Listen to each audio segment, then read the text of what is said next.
சபை ஐக்கியம் அப்படின்னா வாசல் ரொம்ப முக்கியம். வாசல் வழியே வராம சபைக்குள்ள வரவே முடியாது. அப்படி வந்த அவன் யாரா? திருடன். திருடன் தான் மதில் ஏறி எங்கேயாவது ஏதாவது அப்படி பிடிச்சிடலாமா? ஆனால் ஆராதிக்க வர்றவங்களாம் எப்படி தான் வரணும்? அப்போ அந்த வாசல் அனுபவத்துக்குள் வராம கர்த்தரோட ஐக்கியமா இருக்க முடியாது. நான் சொல்ல புரியுதா உங்களுக்கு? வாசலுக்குள்ள வராம நாம சபைக்குள் இருக்கவே முடியாது.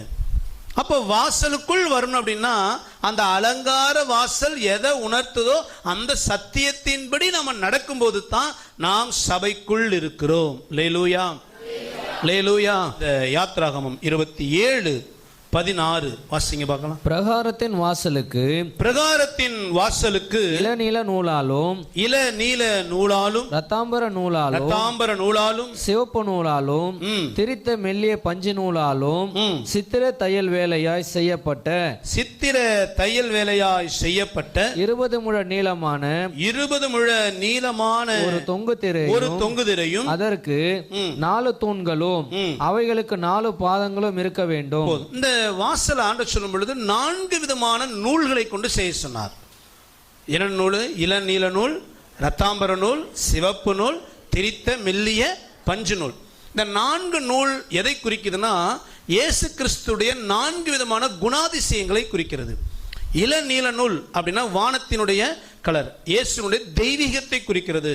அவர் பரலோகத்தின் தேவன், அவர் எல்லா ஆராதனைக்குரிய தேவன், அவர் எல்லா மகிமைக்கு பாத்திரர். அதான் அந்த இளநீல நூல் குறிக்கிறது.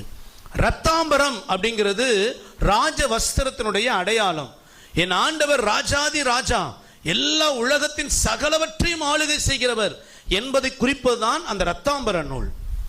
மெல்லிய பஞ்சு நூல் என்பது வெள்ளை, அது பரிசுத்தத்தை குறிக்கிறது. அவரிடத்தில் பாவம் இல்லை, அவர் பாவம் இல்லாத குற்றஞ்சாட்டப்படாத பரிசுத்தர். ஆகவேதான் பரலோகத்தில் சேனைகளின் கர்த்தர் பரிசுத்தர் பரிசுத்தர் பரிசுத்தர் என்று சொல்லப்படுகிறது. சிவப்பு நூல் என்று சொல்லுவது பரலோகத்தின் தேவனாகிய கர்த்தர், ராஜாதி ராஜாவை முழு உலகத்தையும் ஆளுகை செய்கிறவர், பாவமில்லாத பரிசுத்தமுள்ள தெய்வம்.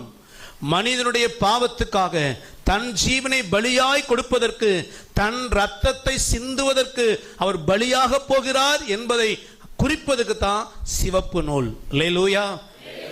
எத்தனை பேர் புரிஞ்சிச்சு? இளநூல் அவருடைய தெய்வீகத்தை குறிக்கிறது, பரலோகத்தின் தேவன் அவர். ரத்தாம்பரம் முழு உலகத்தையும் ஆளுகை பண்ணுகிற ராஜாதி ராஜா அவர். மெல்லிய பஞ்சு நூல் அவர் பாவமில்லாத பரிசுத்தர். சிவப்பு நூல் இப்படிப்பட்ட மகிமையின் தேவன் பாவிகளாகிய உங்களுக்கும் எனக்கும் ரத்தம் சிந்துவதற்காக தன்னை பலியாய் கொடுக்க வருகிறார். அல்லேலூயா.